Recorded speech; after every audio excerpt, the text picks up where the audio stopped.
Imagine descobrir que toda a história da Bíblia não aconteceu fora de você, mas dentro de você. E se o nascimento de Deus, a ressurreição e o reino dos céus não foram eventos históricos, mas experiências que acontecem dentro da consciência humana? Segundo Neville Goddard, o livro mais profundo da Bíblia, o Evangelho de João, não contém uma história religiosa. Ele está descrevendo o despertar de Deus dentro do homem. Um despertar que começa com uma experiência misteriosa. Um vento sobrenatural, uma vibração intensa. E então algo impossível acontece. Você acorda dentro do seu próprio crânio. Hoje você vai entender por que Neville Goddard chamou João de a coroa das Escrituras e como esse evangelho revela o maior segredo espiritual já escondido na Bíblia. A verdade que o homem conhece por experiência, ele a conhece mais claramente do que qualquer outra coisa neste mundo. Pois, dessa forma, ele só pode conhecer essa mesma verdade de qualquer outra maneira. Se o que eu lhes digo é verdade e vocês creem, uma bênção seja pronunciada sobre vocês, como nos é dito no final do livro de João. Mas chegará o dia, se for verdade, em que você mesmo saberá por experiência própria, e então realmente saberá. Então você poderá ser chamado como testemunha. Assim, nos dizem que a verdade, a graça e a verdade vieram por meio de Jesus Cristo. Isso é verdade? E como se chama esse mistério, Jesus Cristo? Bem, esta noite, permitam-me compartilhar com vocês o que sei por experiência. O Evangelho de João é, em muitos aspectos, a coroa das Escrituras. É o livro mais simples, ao mesmo tempo, o mais profundo do Novo Testamento. Começa com essas histórias, e as histórias nunca chegam ao fim. Elas se transformam em conversas, e as conversas se transformam em diálogos, que por sua vez se transformam em monólogos. Encontramos o uso sutil de palavras com um duplo sentido. E, em cada caso, aqueles que ouvem captam o significado óbvio em seu contexto, que não é o significado pretendido. Há outro significado, um significado relacionado à história da redenção. Encontramos isso especialmente na conversa entre Nicodemos e o Senhor. Nicodemos chegou à noite. Ele era um líder dos judeus, membro do Sinédrio, fariseu, uma mente brilhante, o intérprete da lei. Mas ele reconheceu naquele ensinamento aquilo que, bem, todos esperavam. Eles não conseguiam entender como aquilo poderia vir encarnado em um homem, pois o homem era simplesmente um homem. Como todos os outros homens, como poderia ser possível encarnado em um homem?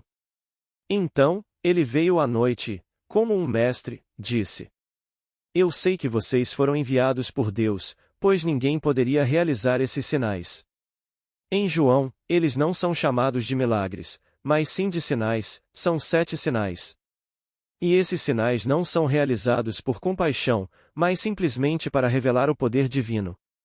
Então, ele disse: Eu vi esses sinais e somente alguém enviado por Deus poderia manifestá-los. E então a conversa começa e muda completamente de rumo. Ele se volta para Nicodemos e diz: A menos que você nasça de novo, ou a palavra poderia ser novamente, outro significado é de cima, a palavra é anotem. Nicodemos a interpreta em sua primeira e óbvia forma. A menos que você nasça de novo, não poderá entrar no reino de Deus. Ele respondeu: Pode um homem velho entrar novamente no ventre de sua mãe e nascer? E o Senhor lhe disse: Tu, mestre de Israel, e não sabes? A menos que nasças, e ele usa a palavra anotem, que Nicodemos interpreta como novamente, não podes entrar no reino de Deus. Mas, ao ler, percebe-se que a expressão de cima é a pretendida. Não novamente, como o mundo ensina sobre reencarnação, pois não tem nada a ver com isso. Há 2 modos de nascimento, e um de baixo e outro de cima. Todos nós nascemos neste mundo de baixo, do ventre materno, vestidos com estas vestes de carne e sangue. Mas há outro nascimento, e este vem de cima. E esse nascimento ocorre a partir do crânio do indivíduo, algo de que ninguém jamais ouvirá falar. E quando esse ser emerge, é o mesmo ser que agora está vestido com esta veste de carne e sangue, mas é um ser completamente diferente que está saindo. É o próprio Deus que está nascendo. Foi Deus quem entrou pela porta da morte, o crânio humano. É Deus quem se deitou naquela sepultura para compartilhar com o indivíduo essas visões chamadas de sonho da vida. É esse Deus, no fim, quem de fato reunirá aquele que é chamado de João, chamado de Stan, chamado por qualquer nome. E assim, mesmo dentro de si mesmo, ele será esse ser, e esse ser será Deus. Esse é o ser que está nascendo do alto. Nicodemos não conseguia entender. Há outra palavra com um sutil duplo sentido. E a palavra é traduzida como vento, ou poderia ser espírito. Ele disse: como o vento sopra onde quer, e você ouve o seu som, mas não sabe de onde vem nem para onde vai, assim é todo aquele que nasce do Espírito. Nicodemos não consegue entender isso. E, no entanto, pela experiência real, é um vento, e é o Espírito. Quando isso acontece com você, você ouve o vento. É um vento sobrenatural, um vento fantástico, você pensará que é uma tempestade, um furacão assustador, se já passou por um. Já passei por muitos no mar e talvez um ou dois em terra firme, mas passei por vários furacões no mar, e eles são perturbadores, mas não se comparam a este tipo de vento. É um vento que acontece dentro de você e, ao mesmo tempo, parece vir de fora.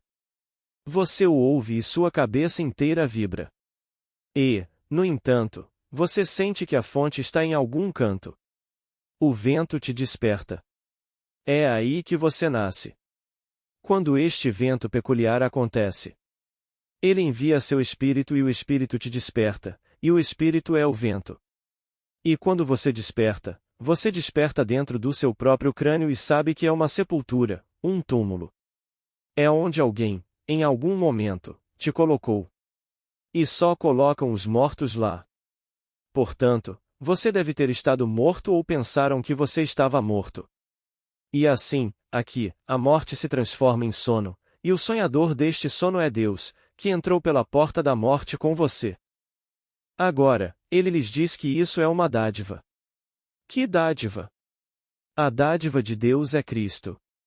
A dádiva de Cristo é o retorno da memória, pois Cristo dá o Espírito Santo, e o Espírito Santo virá sobre vocês, e quando vier sobre vocês, trará à memória tudo o que eu lhes disse. Portanto, a dádiva de Deus é o seu Filho, Cristo é o Filho de Deus. A dádiva do Filho é trazer à memória a vocês. Que memória? Que vocês são Deus, que vocês são o Pai. Essa é a dádiva do Filho. É preciso o Filho para trazer à memória quem vocês realmente são. É preciso a dádiva do Pai para lhes dar o seu Filho.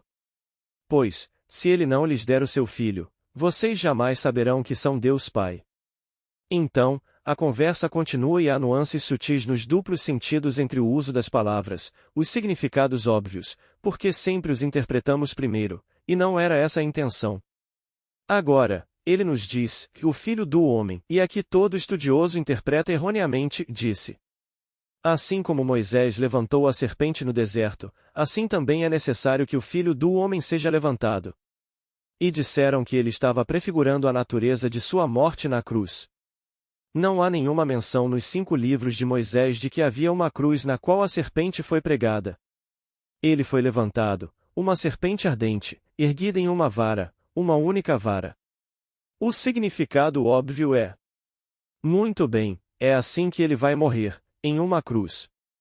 Eu lhes digo por experiência própria que não é esse o significado. Na verdade, trata-se de ser levantado, uma serpente ardente, e você é essa serpente ardente, erguida na cruz da sua própria espinha dorsal. E levantado onde? Ouçam as palavras. Assim como Moisés levantou a serpente no deserto, assim também é necessário que o Filho do Homem seja levantado. Numa cruz? Não. Na vara. Bem, levantado para onde? Levantado para o céu. Pois ninguém subirá ao céu senão aquele que primeiro desce do céu, o Filho do Homem. Portanto, o Filho do Homem desceu do céu, e somente o Filho do Homem pode subir ao céu. Mas quem é o Filho do Homem? A pergunta é feita. Quem é o Filho do Homem? Mencionaram vários nomes. João Batista, Elias, Jeremias, algum outro profeta, mas quem vocês dizem que eu sou? Ele que para o Filho do Homem eu sou. E quando você é exaltado, quem é exaltado? Eu sou. E você sobe como uma serpente ardente para dentro do seu próprio crânio maravilhoso, e ele vibra como um trovão. Então, todas essas verdades são declaradas de forma tão sutil que o homem as compreende mal e assume o significado externo ou inicial, quando na verdade não é esse o significado original. Esse é o livro de João, escrito pelo mestre mais profundo que temos nas Escrituras. Se você mencionar outro, sim, poderia mencionar Paulo e o autor anônimo da Epístola aos Hebreus. Esses são os três gigantes do Novo Testamento. Eles são os que vivenciaram isso e depois contaram à sua maneira maravilhosa. Mas João contou de forma tão poética. Cada versículo é como poesia quando você o lê. E tendo tido a experiência, você fica maravilhado que alguém pudesse contá-la tão belamente como o autor desconhecido chamado João escreveu. Essa graça e verdade vieram por meio de Jesus Cristo. Graça é amor em ação. E João disse: Deus é amor. Então, é Deus em ação. E a graça é um dom imerecido, não conquistado. Se você o tivesse conquistado, seria seu salário, não poderia ser um presente, é um presente imerecido. E qual é o presente? Ele deu seu único filho. Ele me deu seu único filho para me fazer lembrar de quem eu sou, pois eu sou Deus, seu Deus, todos são Deus, mas não até que o presente chegue. Agora, nas Escrituras, vocês leem: Quem me vê, vê o Pai. Isso está em João. A palavra ver e conhecer são a mesma palavra em grego. Portanto, quem me vê conhece o Pai. Se você não me vê, não conhece o Pai. Mas se você me encontrar, não poderá deixar de conhecer o Pai. Então, você está comigo há tanto tempo, Filipe, e não conhece o Pai? Quem me vê, vê o Pai. Se você me vê, instantaneamente conhece o Pai, pois verá o seu próprio Filho. E ele é o Filho de Deus Pai. E no instante em que você o vê, você sabe, ele é o seu Filho. E esse foi o presente de Deus para você. Ele se entregou a você. Esse é o propósito das Escrituras, revelar ao homem o dom infinito de Deus, que é Ele mesmo. Mas ele não pode convencê-lo de que realmente se tornou você, a menos que seu filho apareça, cujo filho é o seu filho. Então, ele deu seu filho unigênito para que você pudesse conhecer o presente que ele lhe deu. Pois ele te deu seu filho, não como um companheiro, mas como teu filho, e então tu és Deus Pai. Não há outra maneira na eternidade de saberes que és Deus, a menos que seu filho apareça. E esse filho é Davi. Sim, o doce salmista. O grande Davi das Escrituras, que é o Filho de Deus. Ele é o Cristo. E assim, Deus te dá o seu Filho para que você saiba que você é Deus. Portanto, o dom é apenas para revelar a você quem você realmente é. É por isso que eu digo que é a coroa das Escrituras. É o livro mais profundo das Escrituras, e ainda assim, tão simples. Mas o uso sutil de uma palavra, com duplo sentido, é sempre mal compreendido. Os homens mais sábios, o Sinédrio, eram considerados os homens mais sábios de Israel. Eles eram os governantes de Israel. Havia os grandes fariseus, que conheciam a lei de trás para frente. Eles eram as mentes brilhantes. Ele pressentiu neste o que não esperava. O que nenhum dos membros do Sinédrio conseguia compreender. Ele veio em defesa de Cristo, como você lê no capítulo 7 de João. Ele disse: Acaso a nossa lei julga o homem antes de ouvi-lo? Então lhe perguntaram, os próprios membros do Sinédrio: Você também é galileu? Há alguma profecia nas Escrituras de que ele vem da Galileia ou que um profeta vem da Galileia? Sim, há, mas eles não sabiam. Jonas veio da Galileia. E nos é dito que, conforme Jonas falava, eles acreditaram nele e a profecia de Jonas se cumpriu, pela palavra Jonas nas Escrituras. Novamente, um duplo sentido, é chamado pelo nome de um homem, mas a palavra Jonas significa pomba. Então aqui está mais uma vez um uso sutil da palavra, ao longo de todo o livro de João. Então, digo-vos pela minha própria experiência pessoal que isto é o que vos vai acontecer. Vai acontecer de repente, sem aviso prévio.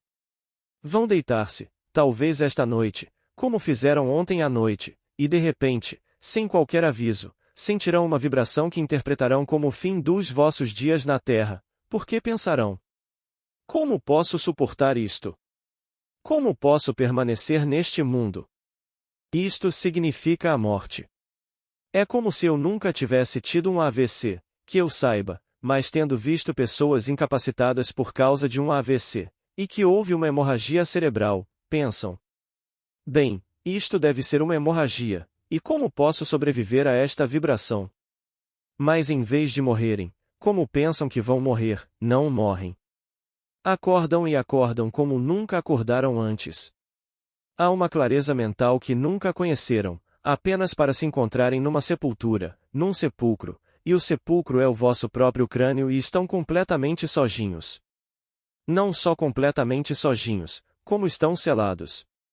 O crânio está completamente selado. Não há dois olhos para que você possa olhar através dele, sem orelhas, sem narinas, sem boca. É um túmulo completamente selado, mas você sabe que é o seu crânio e possui uma sabedoria inata sobre o que fazer, então age por impulso e empurra a base do crânio. Depois de acordar, você se levanta dentro do crânio, o mesmo ser totalmente crescido, amadurecido, e você sabe quem você é, e empurra a base do crânio e algo cede, como foi dito em João.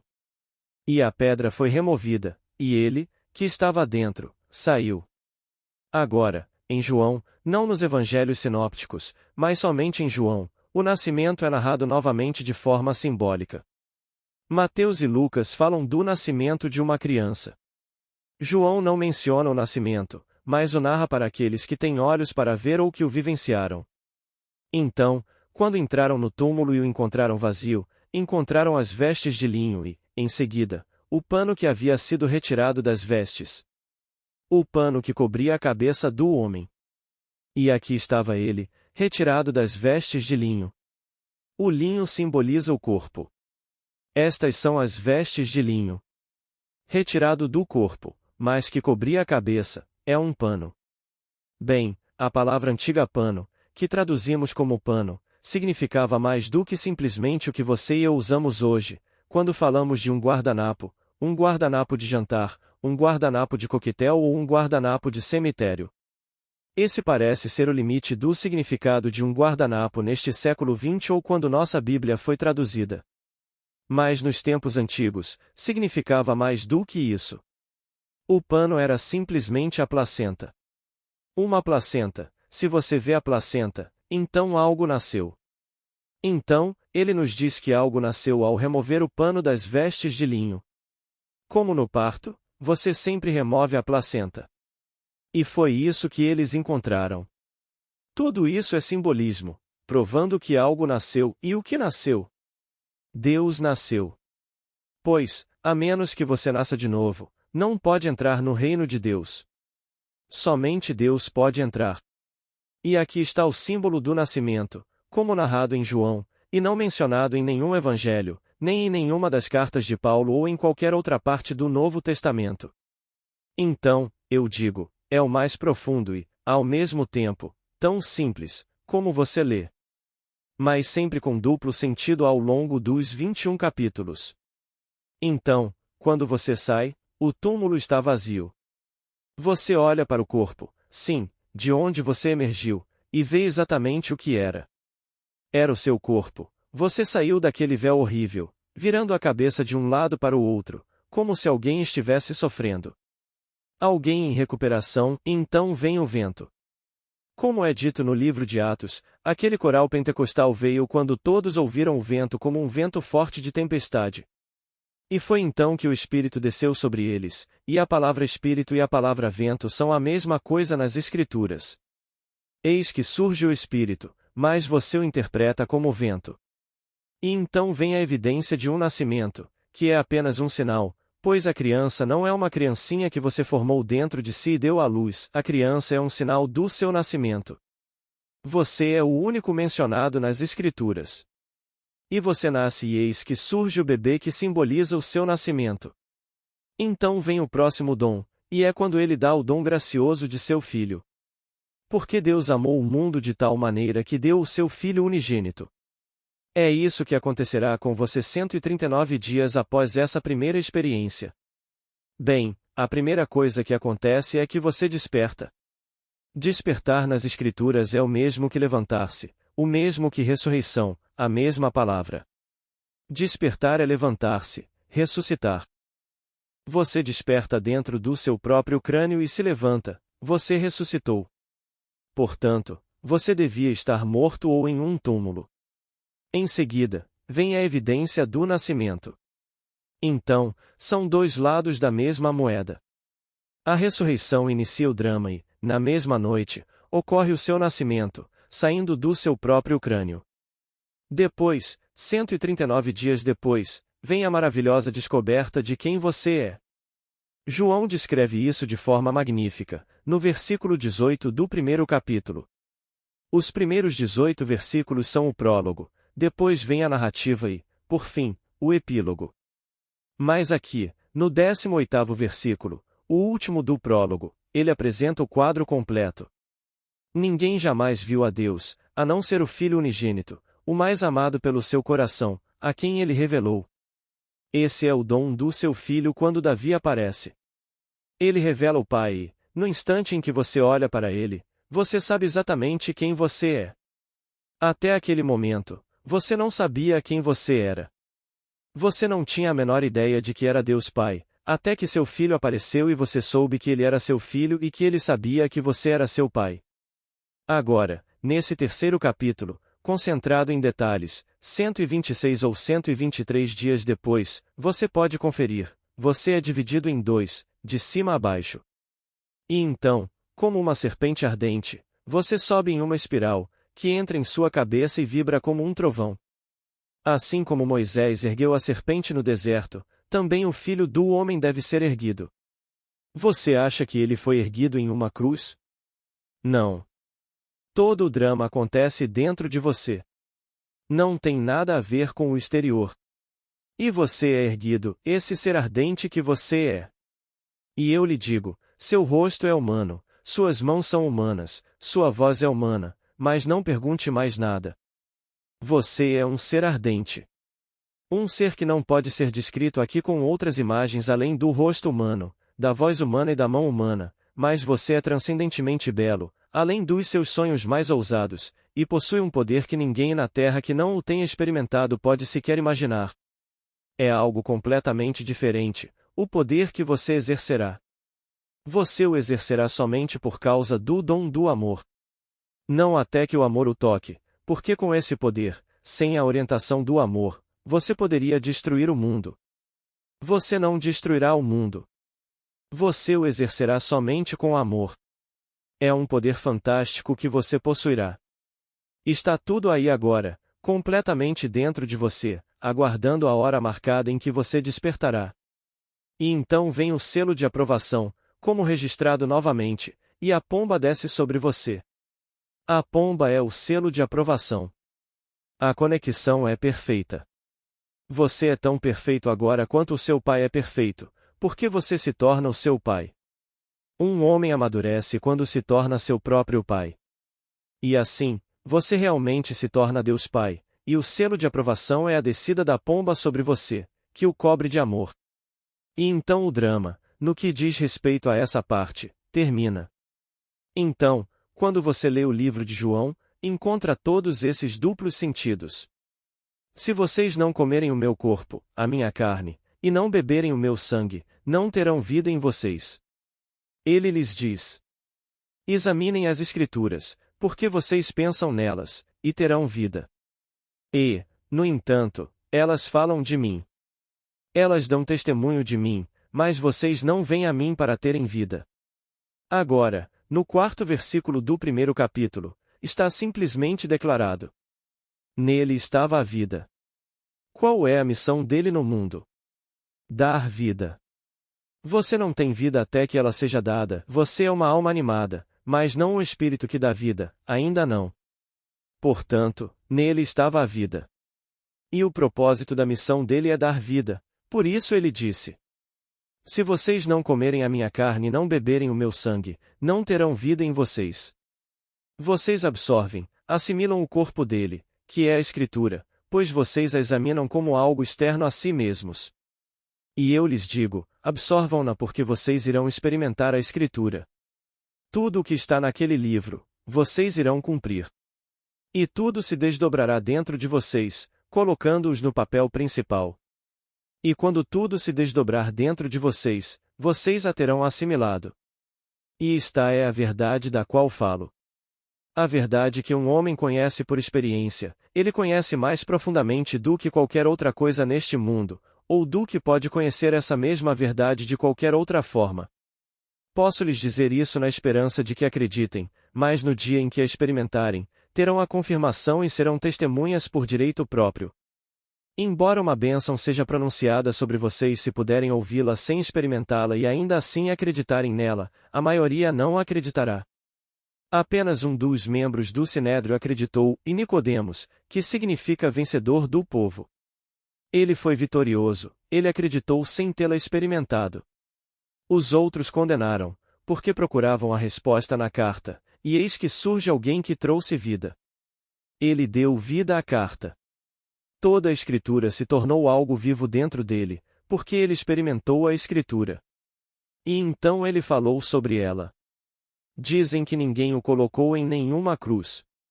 Vocês estão usando a cruz agora mesmo, o corpo que vocês vestem é a cruz, a única cruz na qual o Senhor foi pregado.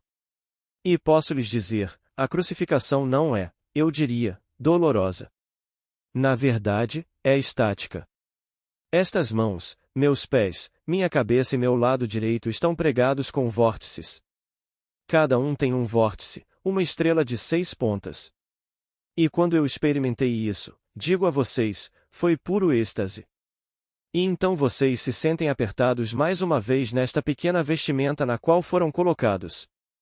Vocês abriram mão da beleza e da glória do seu ser para tomar esta cruz sobre si. Depois de cumprirem a Escritura, vocês tirarão esta vestimenta e a tirarão pela última vez. Mas você acenderá antes de tirá-la. Você nascerá antes de tirá-la. Você descobrirá o poder do seu próprio ser antes de tirá-la. Você verá a pomba descer sobre você antes de tirá-la. Mas quando você fechar os olhos, seja esta noite ou na próxima, você o fará com alegria, porque estará exatamente aonde está indo. Você está indo para o céu e lembre-se. O céu está dentro de você. Então, quando eu for, não irei para um lugar isolado, irei para dentro. E se vocês me procurarem, procurem-me dentro de vocês. É lá que vocês me encontrarão. O céu não é um reino. O céu é um caráter. É um corpo que foi aperfeiçoado à medida que o Pai é perfeito. E onde quer que vocês estejam revestidos desse corpo, tudo é perfeito. Portanto, busquem-no dentro de vocês. Não o busquem fora, vocês não o encontrarão fora. Então, esta é a verdade que eu gostaria de compartilhar com vocês. Eu vivenciei as Escrituras. Eu as vivenciei do começo ao fim. E eu sei que todo o Antigo Testamento é o projeto profético. Está tudo lá. Foi preciso alguém que conhecesse o Antigo Testamento de trás para frente para vivenciá-lo, pois ele era da fé judaica, em quem tudo aconteceu. E toda a história se desenrolou dentro dele, e eles conheciam sua origem, e não era o que eles estavam procurando, assim como não estão procurando por vocês como algo que realmente possa salvar alguém. Você não é um salvador. Você é o Salvador. Não há intermediários entre você e Deus. Todo o drama se desenrola dentro de você. Só existe Deus e seu Filho. Essa é toda a história. Você não precisa de sacerdote, rabino ou professor entre você e si mesmo. A profundidade do seu próprio ser é Deus, o Pai, e antes da criação do mundo, ele teve um filho, que é o resultado das experiências de ser homem. Tudo isso já estava feito. Então, você e eu fomos escolhidos nele antes da criação do mundo, éramos os irmãos, somos os Elohim. Somos os deuses que juntos são chamados de Deus, o Senhor. E fomos escolhidos nele antes da criação do mundo.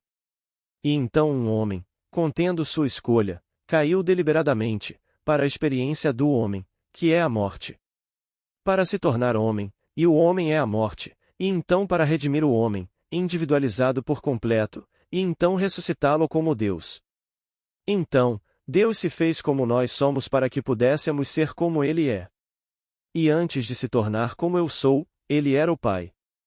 E ao se tornar o que eu sou, Ele se submete a tudo o que eu devo experimentar. Mas Ele experimenta isso comigo no final, porque Ele era, antes do princípio, um Pai. Quando Ele se entrega a mim, em sua plenitude, eu sou esse Pai, não um Pai, esse Pai. Há apenas um filho, e esse filho é Davi. E assim, eu olho para Davi e aqui está esse ser glorioso e radiante, a eterna juventude, a imagem de seu Pai. E assim, sei por experiência própria que Deus é amor. Portanto, seu dom da graça é amor em ação, que é Deus em ação. Estive na presença do amor infinito, e esse amor é o homem. E quando fui abraçado e preenchido por ele, senti-me como aquele corpo, como aquele espírito, sem perda de identidade. Quando encontrei Davi e a memória da paternidade retornou, ele era a imagem do ser que me abraçou. E senti-me como aquele ser que me abraçou. Portanto, há apenas um corpo, um espírito, uma esperança, um Senhor, uma fé, um batismo, um Deus e Pai de todos, que está acima de todos, por meio de todos e em todos. Assim, no fim, ninguém se perderá, ninguém será descartado, todos serão redimidos. É disso que trata a história de João. Você a ouve, não importa o quão sábio você seja, como Nicodemos era, ele era muito sábio, e ouviu e captou o significado óbvio, que não era o significado pretendido. Renascido, um velho, e entro mais uma vez no ventre da minha mãe e nasço com todo o vasto mundo, a maioria deles, que acredita em reencarnação, como ele ensinou com sua pergunta, entrar novamente no ventre de uma mãe e nascer. E ele disse, você, um mestre, um professor de Israel, e você não sabe que, a menos que nasça do alto, era isso que ele queria dizer, ele usou a palavra anotem, que significa, se você ler o contexto corretamente, do alto, você não pode entrar no reino de Deus. Ele interpretou como renascido. Nascido, como o mundo ensina sobre reencarnação. Não tem nada a ver com reencarnação, você simplesmente nasce do alto. Bem, se eu morrer esta noite, dirão para mim, e eu não tive essas experiências, bem, não vou tê-las novamente? Não, você é restaurado à vida. Instantaneamente restaurado em um corpo exatamente como o que você está usando, só que jovem, sem nada faltando, e perfeito. Cerca de 20 anos, não como um bebê, apenas cerca de 20 anos de idade, homem ou mulher. E lá você se casa também, assim como se casa aqui, lá você envelhece também, e lá você morre. E você tem tanto medo de morrer lá quanto tem medo de morrer aqui, e você é instantaneamente restaurado. Mas há uma grande diferença entre restauração à vida e ressurreição. Ressurreição é o início de uma nova era, um mundo completamente diferente, quando você desperta dentro do crânio. Então, a restauração é simplesmente a continuação do sonho. Isto é um sonho. Você está sonhando com o que você é. Você sonha consigo mesmo em sua situação atual e sonha consigo mesmo fora dela. Então, você começa com um sonho. O quê? Um devaneio. Qual é o devaneio? Um desejo. Ah, como eu gostaria que fosse verdade. Não é isso um devaneio? Como seria se eu fosse agora o homem que gostaria de ser? Isso é um devaneio, mas ouse imaginar que você é esse homem, esse é o começo do sonho de sair do sonho presente e entrar nesse sonho, mas ainda é um sonho. E o dia chegará, você terá essa experiência da qual estou falando, quando você despertará do sonho. É a coisa mais peculiar. Quando aconteceu comigo, lá estava eu, em um quarto estranho, em um hotel em São Francisco. Quarto 725. Lá estava eu, uma pessoa normal dormindo, vivendo uma vida normal, fui para a cama da mesma maneira normal que tenho feito ano após ano, noite após noite, para me ver acordando. Bem, eu pensei que iria acordar, se é que acordaria, como sempre fiz. E não acordei. Foi um despertar completamente diferente. Acordar dentro de um sepulcro e saber que estou selado dentro do meu próprio crânio. Mas que estado de alerta! Você nunca sentiu tamanha vigília. Então, despertar é ressuscitar. É isso que significa ressurreição. Não um pequeno cemitério. Você agora está sepultado no único túmulo em que jamais será sepultado. Colocar você em um suposto solo sagrado? Não, esqueça toda essa bobagem. Cremar o corpo é simplesmente acelerar o processo que ocorreria se você se enterrasse, pois lá você se decompõe lentamente, enquanto a cremação acelera o processo, mas é o mesmo pó. Só que você desperta neste mundo, exatamente como aqui. E você é restaurado à vida, confrontado com todos os problemas que teria lá, se apaixona e desapaixona, casa-se e enfrenta todas as batalhas que enfrenta aqui. Não há mudança alguma. Não há poder transformador no que o mundo chama de morte. E você continua o sonho como aqui, e então desperta em seu próprio crânio. E essa é a ressurreição. É quando você começa a entrar na nova era chamada Reino de Deus. É preciso um corpo completamente novo, e esse corpo é o corpo que você abandonou, como lhe foi dito em Filipenses. Ele o abandonou completamente quando assumiu a forma de servo e se tornou obediente até a morte, e morte de cruz. E, ao se encontrar em forma humana, entregou-se completamente à forma em que se encontrava. Mas abdicou de tudo o que lhe pertencia. E o que lhe pertencia? Ele era Deus, você era Deus. E você ainda é Deus, mas agora está cumprindo o que prometeu a si mesmo, completar o sonho e não despertar antes do fim. Então, ninguém vai te despertar antes do fim, porque você está no controle e nenhum poder no mundo pode te despertar antes do fim, porque então seu propósito seria vazio. E você vai cumprir seu propósito, ir até o fim, e então retornar ao ser de quem você veio. E quem é esse ser? Você mesmo. Você é o remetente e o enviado. Então, quem me vê, vê aquele que me enviou. Na função de enviado, sou limitado, na função de remetente, sou o Pai.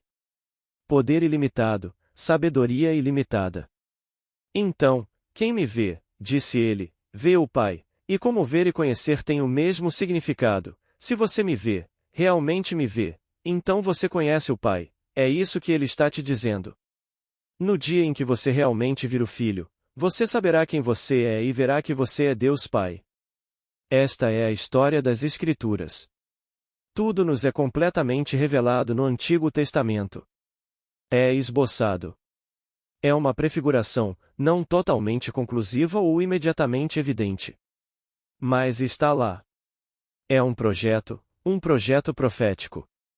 E quando se cumpre de forma concreta, não é o que o homem esperava. Então, eles o rejeitaram. Veio para o que era seu, e os seus o rejeitaram, não o receberam. E o mundo pegou a história e fez dela uma história peculiar. Disseram que era um pequeno ser chamado Jesus, há 2000 anos. Não é isso. Jesus Cristo é o Pai do Filho. E Jesus Cristo está em você. O Pai do Filho está em você, ou você nem conseguiria respirar, pois a respiração é espírito. Então, o Pai está no homem e, ao entrar no homem, o homem se tornou uma alma vivente, mas ainda não um espírito vivificante. Quando ele desperta, ele se torna um espírito vivificante. Portanto, nele estava a vida. E o propósito da missão do Filho é que eles tenham vida e a tenham em abundância. Assim, o ser no homem um dia despertará como o homem em quem agora está sepultado, e ele é esse ser.